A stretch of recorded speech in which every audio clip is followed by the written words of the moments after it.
Our mother died because my wife never provided her with decent meals. You know, his wife. Sarah, just get out. So, My husband shouted these words in front of the entire family. What a despicable man, trying to corner me mentally even at a time like this. As I clenched my fists in anger, the next moment, all the relatives stood up from their seats. Then everyone bowed to me and silently left the room. why? A certain person spoke to my surprised and flustered husband. My name is Sarah, a 40-year-old housewife. I've been married to my husband, James, for 5 years. We met at a group blind date. At the time, I was struggling to find a partner, so I attended the blind date when a friend invited me. James was the center of attention among the men, engaging in various conversations and making everyone laugh when he spoke. I was attracted to his cheerful personality. Then when we changed seats and ended up next to each other, we discovered that we both really loved coffee, and we decided to go to a cafe together, which led us to meeting one-on-one. That was the beginning of him inviting me out for meals and cafe visits, and we started dating and eventually became a couple. I had so much fun spending time with him, and I became increasingly attracted to him. About a year after we started dating, he proposed to me, and we decided to get married. I want you to be a housewife once we're married. I quit my job at the company I was working for and became a full-time housewife, just as he requested. Since then, I've been working hard on housework to support James. But soon after getting married, I began to regret it as he turned out to be quite the chauvinist. Hey, the ironing on my dress shirt isn't good enough. He said that, but looking at the shirt on the hanger, I honestly couldn't tell what was wrong with it. But since he said to redo it, I hurriedly re-ironed it while he ate breakfast. Naturally, as I finished and hung it on the hanger, he left his dirty dishes and went to the bathroom. I was quite surprised by his behavior at this point. It was because he was a completely different person from the kind man he was before we got married. Well, I must. After seeing my husband off to work, I would always feel completely drained. Being together felt suffocating. Is this okay for newlyweds? I was soon overwhelmed with such anxiety after getting married. But still, I thought I should at least try married life for a year. I might have my own shortcomings as well. With that in mind, I tried to improve what I could, but James' attitude remained the same. You really are a useless wife. Why can't you do what I tell you?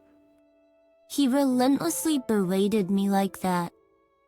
Despite it all, I continued with our married life for at least a year. One of the reasons I couldn't bring myself to divorce was my mother-in-law, Emma. Thank you, Sarah, for always helping out. It's such a relief having you here.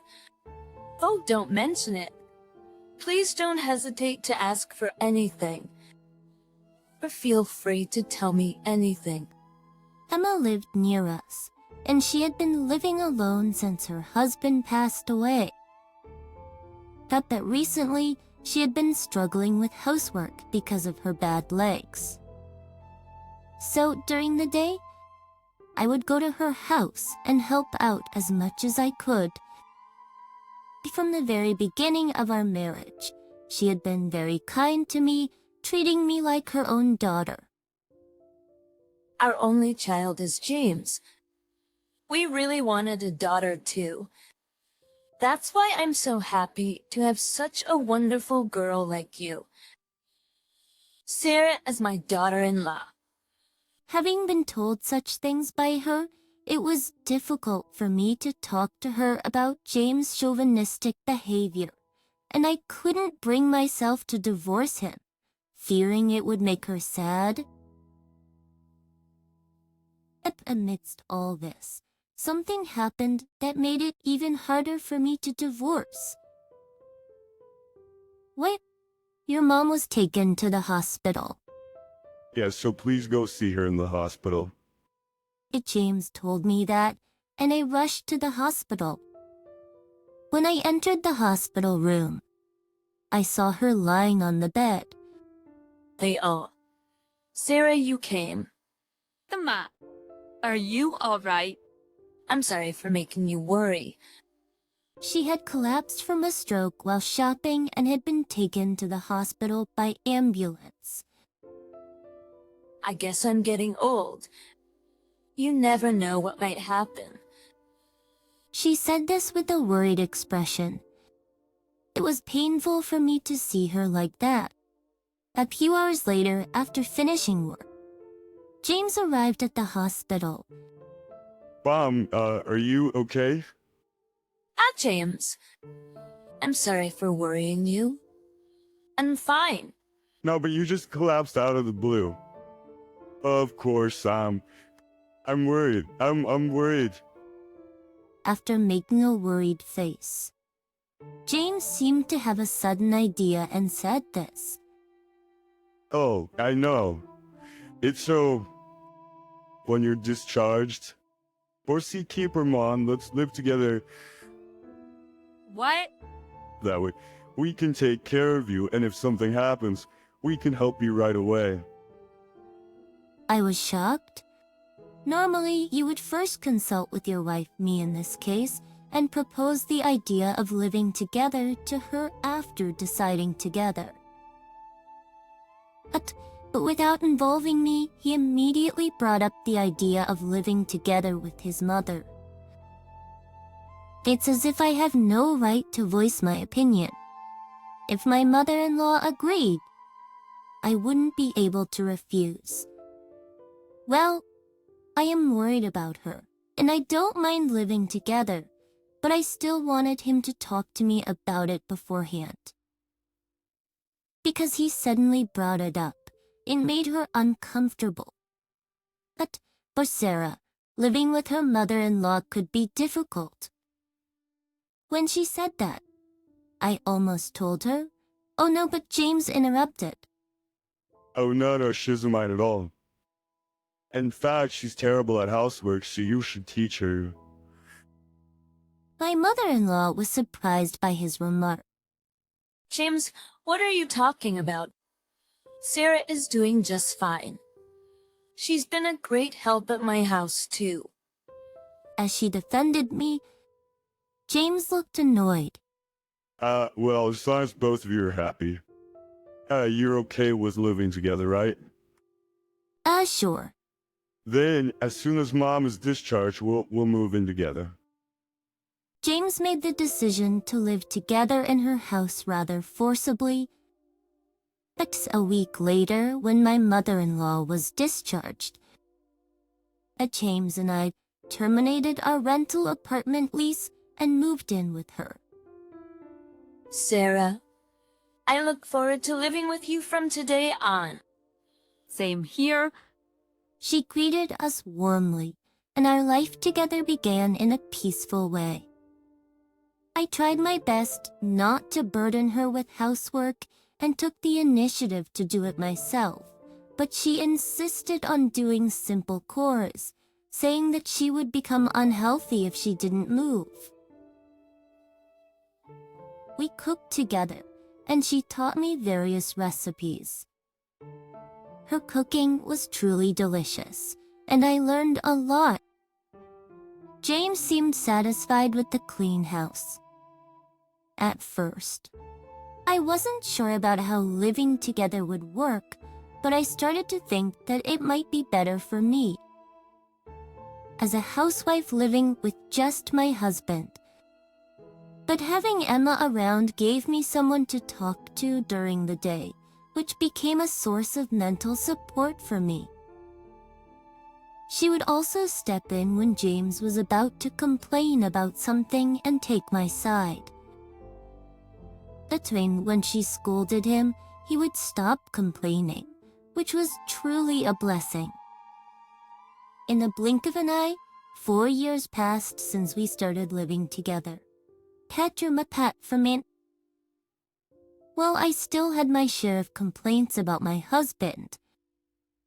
I got along very well with my mother-in-law, so I didn't think much about divorce. But just when I thought things had finally settled down, James started to show even more unreasonable behavior. Because you're terrible at managing the household finances. What? No, I think it's an average amount. That was too much. That's why I've decided I'll give you less money. What? If I used to give you $370 for food expenses for the three of us. But starting this month, it's $170. That's not enough, so I think is more than enough. Oh, you just have to figure it out. But we won't be able to get enough nutrition, and we won't be able to eat satisfying amounts of food. Figuring that out is the job of a full-time housewife.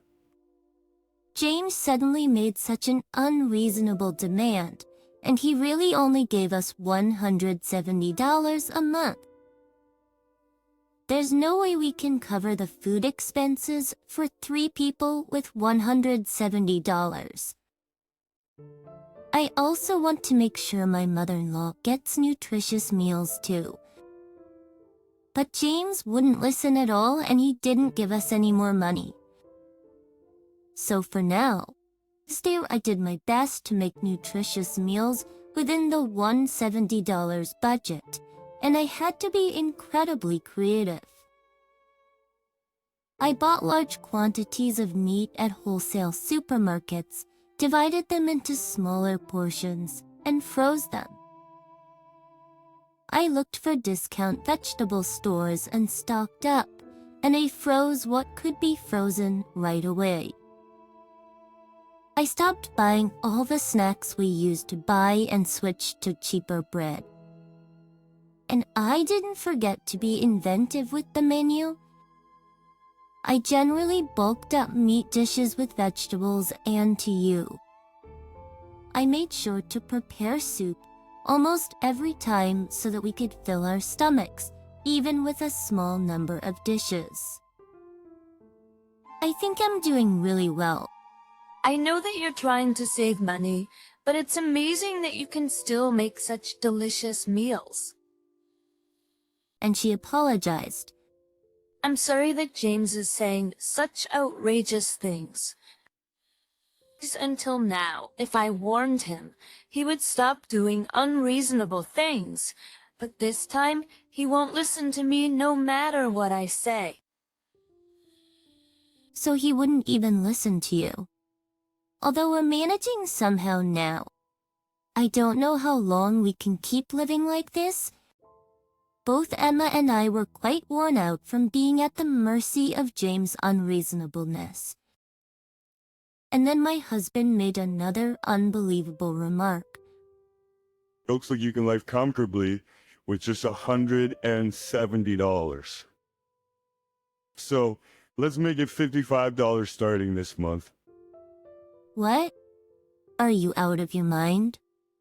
That's impossible. Oh, you haven't changed though. Son about whether you can or can't, you can't. So it's about doing it. If not, I won't even give you $55. No, it's already so difficult, and now he wants us to live on half the food budget. I felt like I was going crazy, but he really only gave us $55 a month. Fortunately, he started working more overtime and going out for drinks more often, so it was fine if I just prepared meals for my mother-in-law and myself, even if the menu was modest.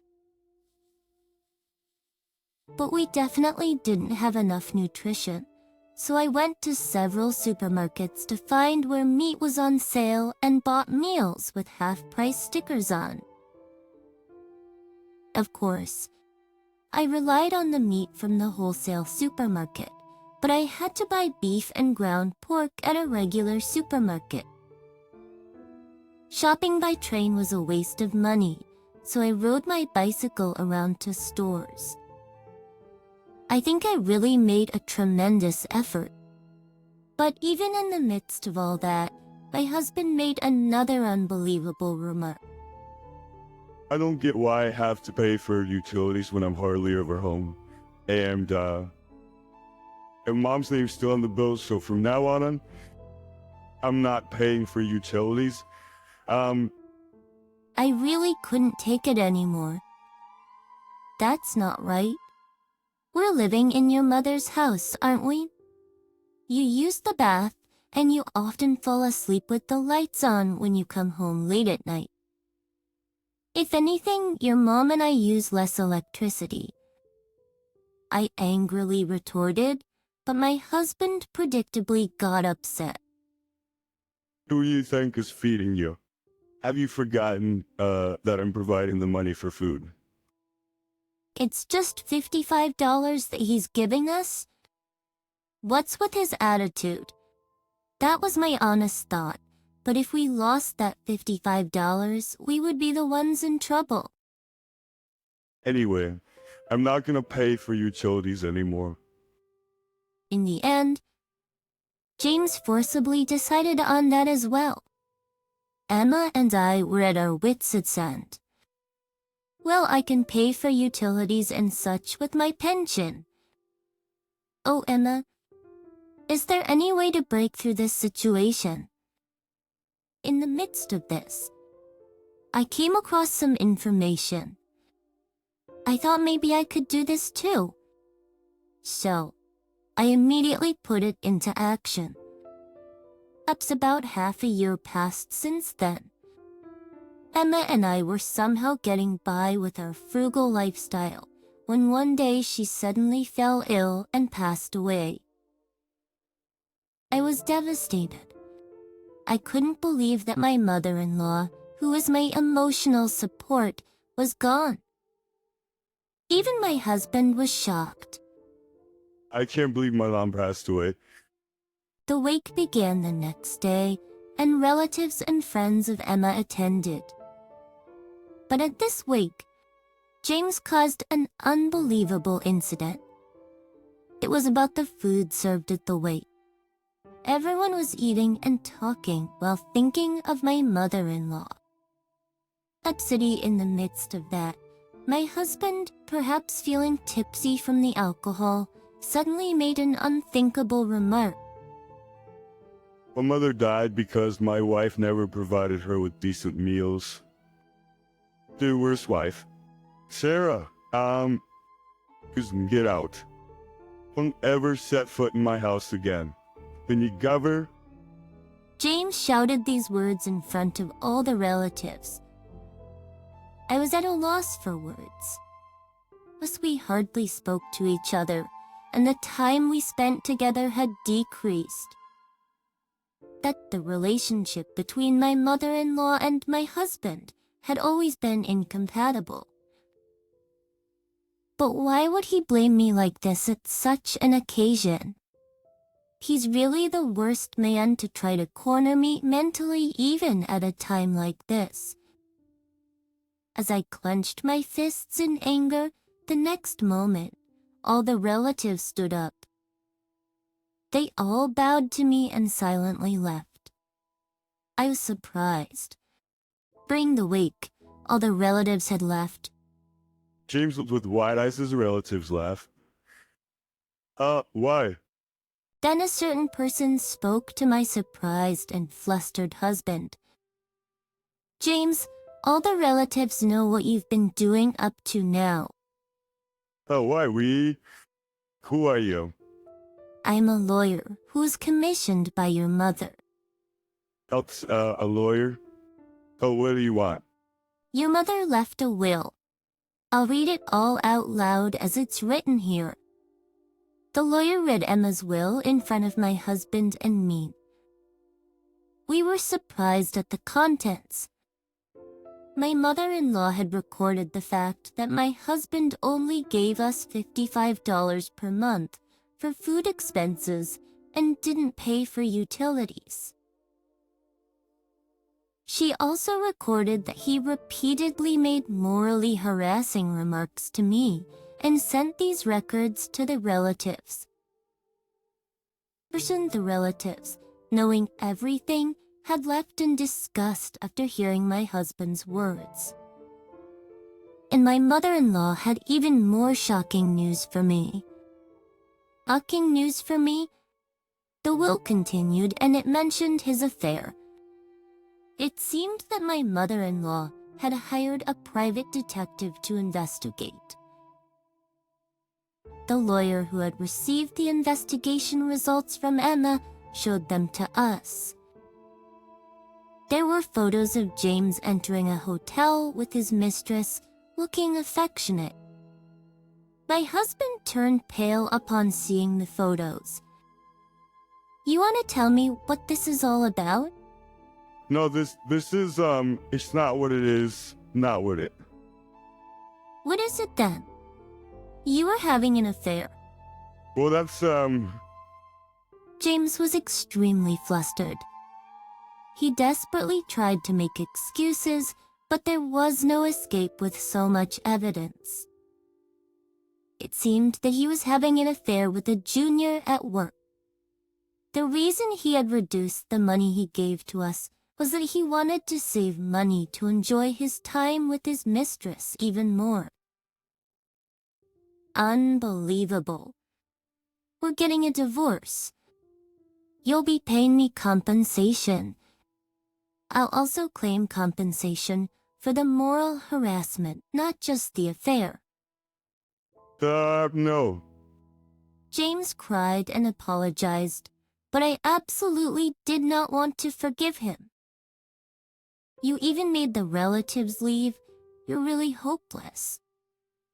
Don't you dare attend the funeral tomorrow. If you're there, we won't be able to properly send off your mom. Why don't you go back to your mistress now and discuss how to pay the compensation? When I said that, my husband left the scene with a frightened look. Is that where the next day, knowing that my husband wouldn't be attending, the relatives came to my mother-in-law's funeral feeling relieved. We all said our goodbyes together. After that, I divorced my husband and claimed compensation from his mistress. James had to pay a total of $53,000 for moral harassment and the affair, while the mistress had to pay $37,000. The affair became known at their workplace, and the mistress couldn't bear the cold stares and resigned. As long as her parents paid the compensation on her behalf. I didn't care if she quit her job or not. Since my ex-husband had to pay more compensation than his mistress and had no savings, he couldn't quit his job and had to work with a heavy burden on his shoulders. By the way, when my ex-husband started to withhold money unreasonably, I had actually gotten information about a side job and started doing it. Thanks to working diligently, by the time I divorced my ex, I was earning about $900 per month. So now I'm thinking of working part-time while continuing my side job to earn enough income to live on my own. In any case, it was a relief that we were able to hold my mother-in-law's funeral properly and also punish my ex-husband. Achuk from now on. I plan to forget about my terrible ex-husband and start a new life. Thank you for watching until the end.